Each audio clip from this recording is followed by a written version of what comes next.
আসসালামু আলাইকুম শিক্ষার্থী বন্ধুরা, আশা করি সকলে ভালো আছো। আজকে আমি তোমাদের সাথে আলোচনা করব দ্বিঘাত সমীকরণ এবং তার সমাধান নিয়ে। দ্বিঘাত সমীকরণ সম্পর্কে জানতে হলে সর্বপ্রথম আমাদের যেটা জানতে হবে সেটা হচ্ছে দ্বিঘাত সমীকরণ কি, অর্থাৎ দ্বিঘাত সমীকরণ কাকে বলে। আমি দ্বিঘাত সমীকরণের সংজ্ঞাটা একটু তোমাদেরকে বলছি, একটু ভালো মতো খেয়াল করো। দ্বিঘাত সমীকরণ যে সমীকরণে চলকের সর্বোচ্চ ঘাত 2 হবে, যে সমীকরণে চলকের সর্বোচ্চ ঘাত 2 হবে সেই সমীকরণকে বলা হবে দ্বিঘাত সমীকরণ। চলকের সর্বোচ্চ ঘাত 3 হলে ত্রিঘাত সমীকরণ এবং চলকের সর্বোচ্চ ঘাত 4 হলে সেই সমীকরণকে বলা হবে চতুর্ঘাত সমীকরণ। এভাবে চলতে থাকবে। দ্বিঘাত সমীকরণের ক্ষেত্রে চলকের সর্বোচ্চ ঘাত যেহেতু 2, সেহেতু ওই সমীকরণের দুটো মূল বা সমাধান পাবো। কয়টা সমাধান পাবো? দুইটা। এখন মূল বা সমাধান কি জিনিস? কোন সমীকরণের চলকের মান দ্বারা যদি সমীকরণের উভয় পক্ষ সিদ্ধ হয় বা সমীকরণের বাম পক্ষ ইকুয়াল টু ডান পক্ষ হয়, তবে সেই চলকের মানকে আমরা বলবো মূল বা সমাধান। ক্লিয়ার? এবার আসো আমরা একটা দ্বিঘাত সমীকরণ বোর্ডে লিখছি, তোমরা একটু ভালো মতো খেয়াল করো। a x square plus bx plus c equal to 0। এটা হলো একটা আদর্শ দ্বিঘাত সমীকরণ। এই সমীকরণে চলক হচ্ছে x এবং এখানে x এর সর্বোচ্চ ঘাত হলো 2। x এর সর্বোচ্চ ঘাত হলো 2, এখানে 2, আবার এখানে x চলকের ঘাত হলো 1। বাট আমরা হিসেব করব সর্বোচ্চ ঘাত। সর্বোচ্চ ঘাত যত থাকবে সেটাকে আমরা বলবো ওই ঘাত বিশিষ্ট সমীকরণ। 3 হলে ত্রিঘাত বিশিষ্ট সমীকরণ, 2 হলে দ্বিঘাত বিশিষ্ট সমীকরণ। তার মানে এটা আমার একটা দ্বিঘাত সমীকরণ। এখানে a, b এবং c হলো বাস্তব সংখ্যা। c কি সংখ্যা? বাস্তব সংখ্যা। বাস্তব সংখ্যা সম্পর্কে আমরা নিশ্চয়ই সকলে জানি, সেহেতু আমি এখানে বাস্তব সংখ্যা সম্পর্কে আর বলছি না। এবার আসো, a b c হলো বাস্তব সংখ্যা। এই সমীকরণে a এর মান কখনোই 0 হতে পারবে না। a এর মান কখনোই 0 হতে পারবে না। কেন a এর মান 0 হবে না? কারণটা হচ্ছে, একটু খেয়াল করো। যদি a এর মান আমি 0 ধরে নিই, 0 into x square plus bx plus c equal to 0। একটু খেয়াল করো, গুণ করলে এখানে কি হয়ে যায়? 0 হয়ে যায়, plus bx plus c equal to 0।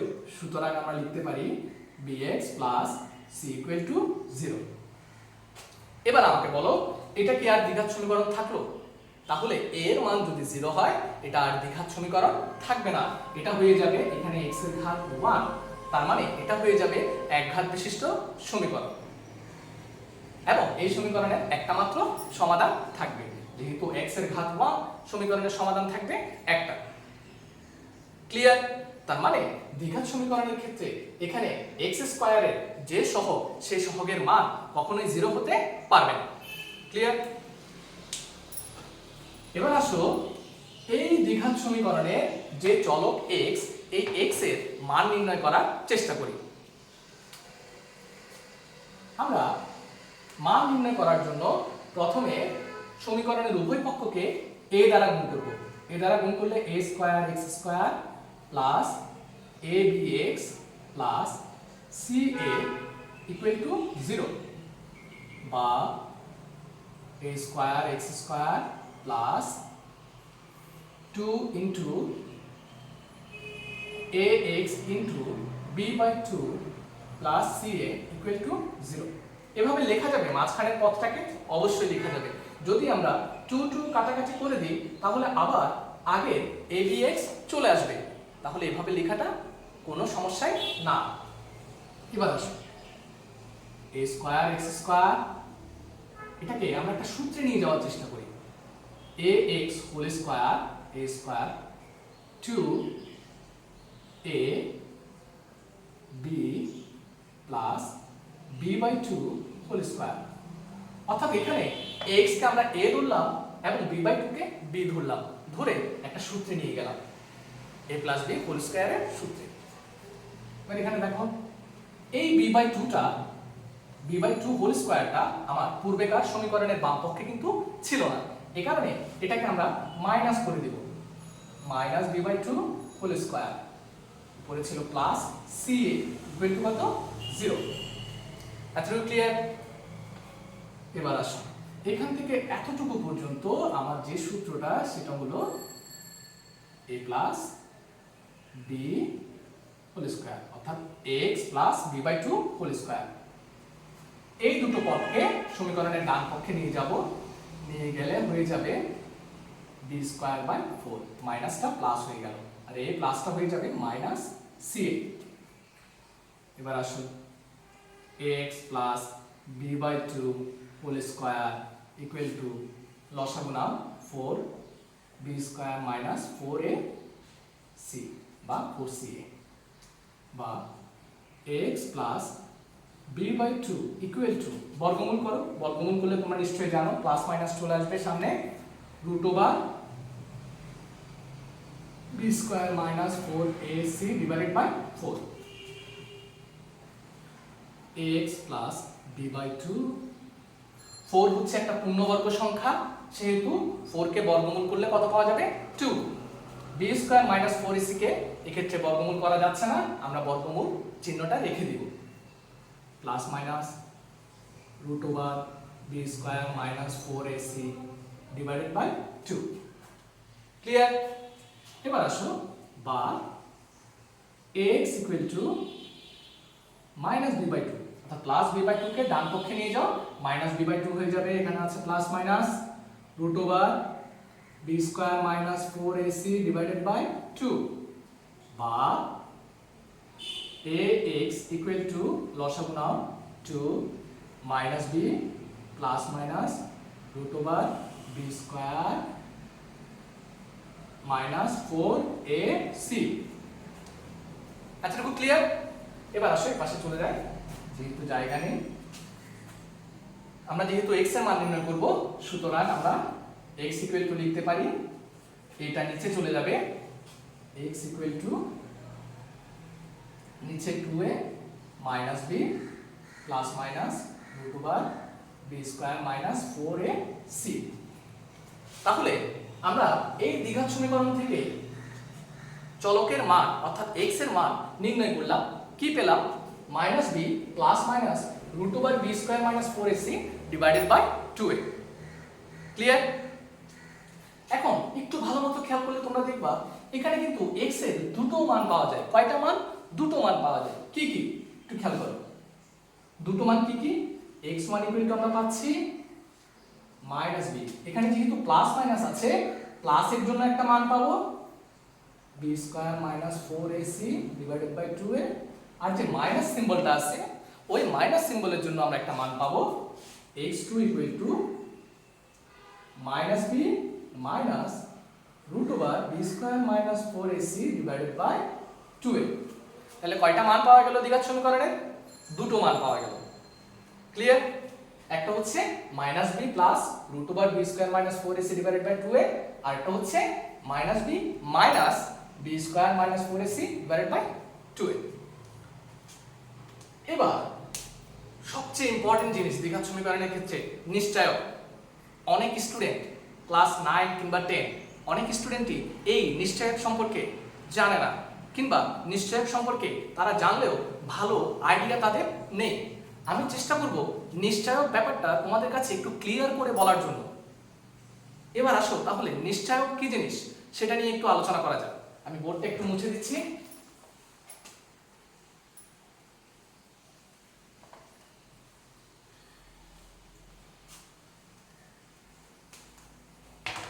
আমরা সমাধান দুটো কি পেয়েছিলাম?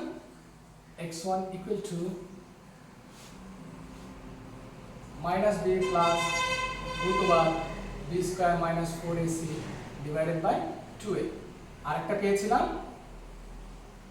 minus b minus root over b square minus 4ac divided by 2a। এই দুইটা মূল বা সমাধান পেয়েছিলাম। তোমরা একটু ভালো মতো খেয়াল করো, এখানে রুটের ভেতরে কি আছে? b স্কয়ার মাইনাস 4ac, কি আছে, বি স্কোয়ার মাইনাস 4ac আছে। এই বি স্কোয়ার মাইনাস 4ac কে বলা হয় নিশ্চয়ক। বি স্কোয়ার মাইনাস 4ac কে কি বলা হয়, নিশ্চয়ক। বি স্কোয়ার মাইনাস 4ac হলো নিশ্চয়ক। নিশ্চয়ক কাকে বলে? নিশ্চয়ক মানে হচ্ছে নিশ্চিত করা। কি করা? নিশ্চিত করা।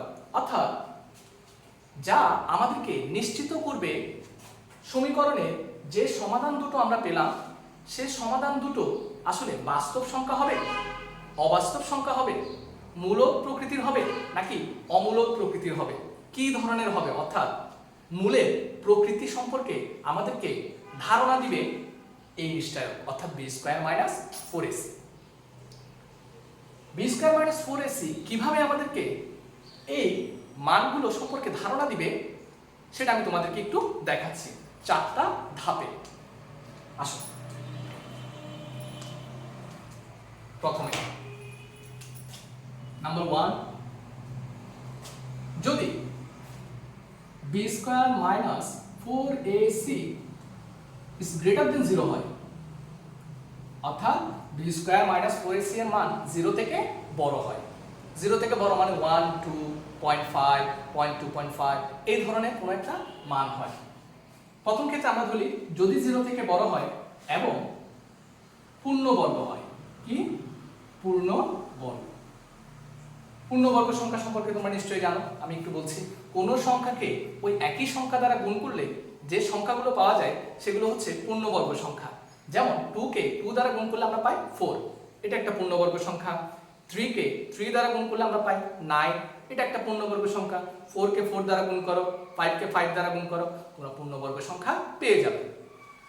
তাহলে দেখো এক number, b square minus 4ac greater than 0 এবং যদি পূর্ণবর্গ হয় বি স্কয়ার মাইনাস 4ac এর মান, তখন সমীকরণের মূলদ্বয়, মূল কয়টা? দুইটা। সমীকরণের মূলদ্বয় হবে বাস্তব। কি হবে? বাস্তব। অসমান, অসমান এবং কি ধরনের? মূলদ। বাস্তব, অসমান এবং মূলদ হবে। মূলদ মানে কি? যে সকল সংখ্যাকে ভগ্নাংশ আকারে প্রকাশ করা যায়, অর্থাৎ পি বাই কিউ আকারে প্রকাশ করা যায়, সেগুলো হচ্ছে মূলদ সংখ্যা। এবার আসো কিভাবে এই ঘটনাটা ঘটছে সেটা একটু দেখি।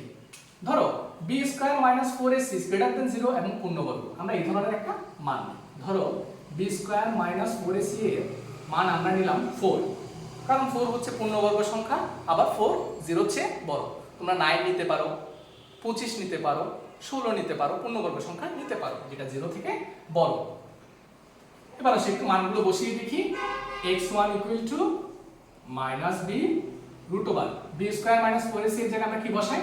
4 বসাই, ডিভাইডেড বাই 2a। কি পাচ্ছ দেখো তো একটু? মাইনাস বি, আচ্ছা প্লাসটা দিই নাই, plus minus b plus 2 divided by 2a। x2 এর মান কি পাচ্ছ একটু খেয়াল করো? Minus b plus root over minus root over 4 divided by 2a, তুমি পাচ্ছ minus b minus 2 divided by 2a। যখন এই শর্তটা আসবে তখন আমরা মূল দুটো পাচ্ছি এরকম। একটু ভালো মতো খেয়াল করো,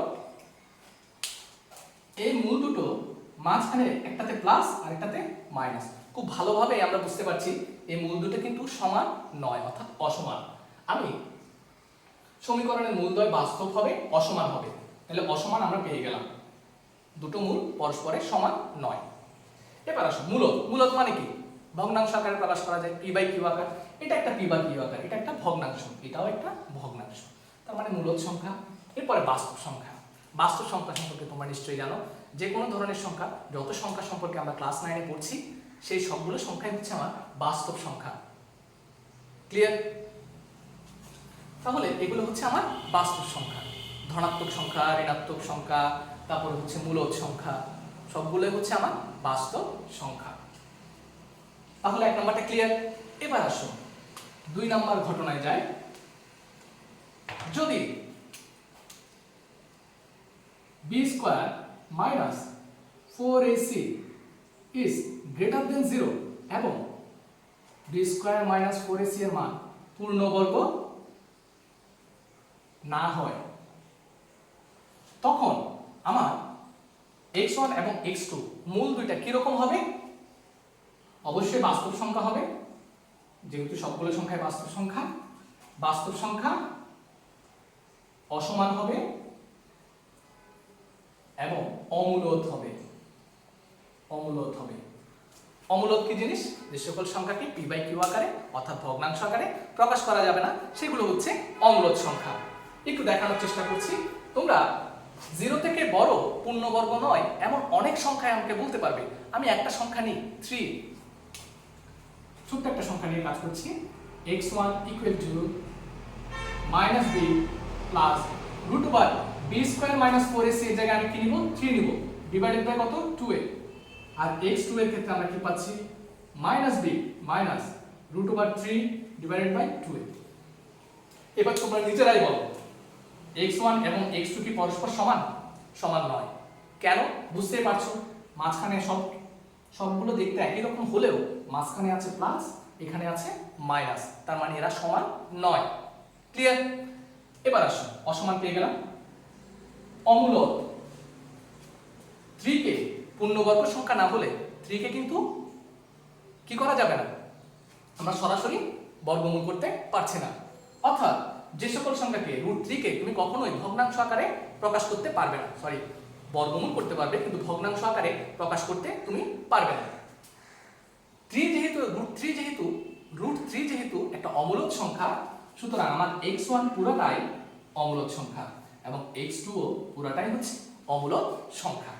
কারণ x1 এর মধ্যেও √3 আছে, x2 এর মধ্যেও √3 আছে। তার মানে 2 নম্বরে b square minus 4ac is greater than 0 হলে এবং সে যদি পূর্ণবর্গ না হয়, তবে মূল দুইটা আমরা পাবো বাস্তব, অসমান এবং অমূলদ। ক্লিয়ার? এবার আসো 3 নম্বর কন্ডিশন।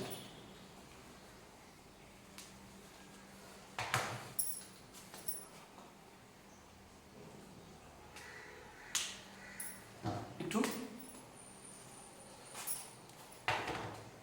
এবার আসো আমরা 2 নম্বর কন্ডিশনে যাই।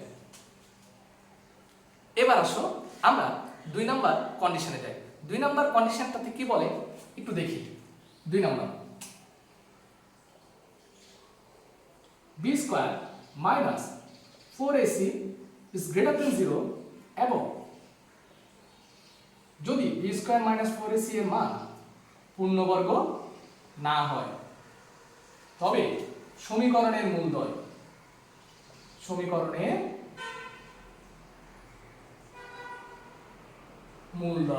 কি ধরনের হবে? বাস্তব তো হবেই, যেহেতু সবগুলো সংখ্যা আমার বাস্তব সংখ্যা। অসমান হবে এবং অমূলদ হবে। অমূলদ কেমন? যে সকল সংখ্যাকে ভগ্নাংশ আকারে বা p বাই q আকারে প্রকাশ করা যায় না, সেগুলো হচ্ছে অমূলদ সংখ্যা। পূর্ণবর্গ সংখ্যা ছাড়া অন্য যে কোনো সংখ্যার উপরে, অন্য যে কোনো ধনাত্মক সংখ্যার উপরে যদি রুট থাকে, তবে সেগুলো হচ্ছে অমূলদ সংখ্যা। যেমন √3 অমূলদ সংখ্যা, √5 অমূলদ সংখ্যা, √11 অমূলদ সংখ্যা, √10 অমূলদ সংখ্যা। তোমরা নিশ্চয়ই বুঝতে পারছো। এবার আসো একটু দেখানোর চেষ্টা করি কিভাবে অসমান হয় এবং অমূলদ হয়। আমরা b square minus 4ac equal two 3 ধরে নিই। কত ধরে নিব? 3 ধরে নিব, কারণ 3 0 এর চেয়ে বড় এবং পূর্ণবর্গ না। দেখি মানটা বসিয়ে দেখি। x1 equal to minus b plus √3 divided by 2a। x2 এর ক্ষেত্রে আমরা পাচ্ছি minus b minus √3 divided by 2a। বুঝতেই পারছো x1 এবং x2 কিন্তু পরস্পর সমান না। কেন সমান না? কারণ এখানে আছে প্লাস আর এখানে আছে মাইনাস, তাহলে সমান না, এটা আমরা পেয়ে গেলাম অসমান। অমূলদ কেমনে? কারণ দেখো x1 এই মূলটাতে √3 আছে, √3 থাকা মানে এটা একটা অমূলদ মান। এখানেও x2 তেও √3 বর্তমান, তার মানে এই সম্পূর্ণ মানটাই অমূলদ আর এটাও আমার অমূলদ। ক্লিয়ার? অসাধারণ।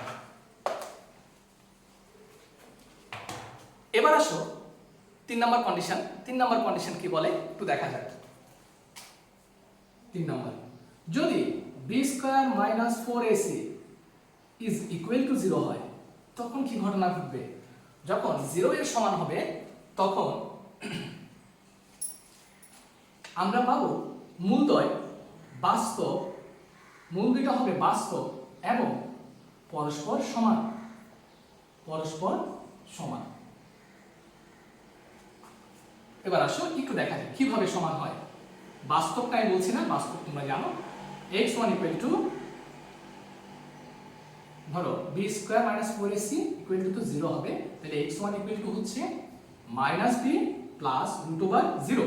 যেহেতু b square minus 4ac equal to 0 divided by 2a equal to আমরা পাচ্ছি 0 কে রুট করলে 0ই হবে, তার মানে minus b divided by 2a। আর এখানে x2 ইকুয়াল টু পাচ্ছি minus b minus root 0 divided by 2a। তার মানে এই ক্ষেত্রেও আমরা পাচ্ছি minus b divided by 2a। 0 কে রুট করলে 0 হবে, মাইনাস 0, মাইনাস b থেকে মাইনাস 0 গেলে মাইনাস b হবে। বুঝতে পারছো নিশ্চয়ই? x1 এবং x2 পরস্পর সমান। তার মানে যদি b square minus 4ac equal to 0 হয় তখন যে মূল দুটা x1 এবং x2 তারা পরস্পর সমান হবে। ক্লিয়ার? এবং বাস্তব সংখ্যা তো হবেই। লাস্ট ওয়ান, সবসময় গ্রেটার দেন আলোচনা করেছি, এবার যদি লেস দেন হয় অর্থাৎ ছোট হয় তখন কি ঘটনা ঘটবে?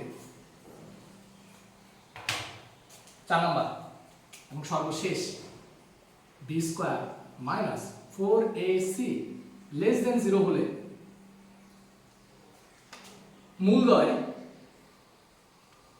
মূলদ্বয় কিরকম হবে?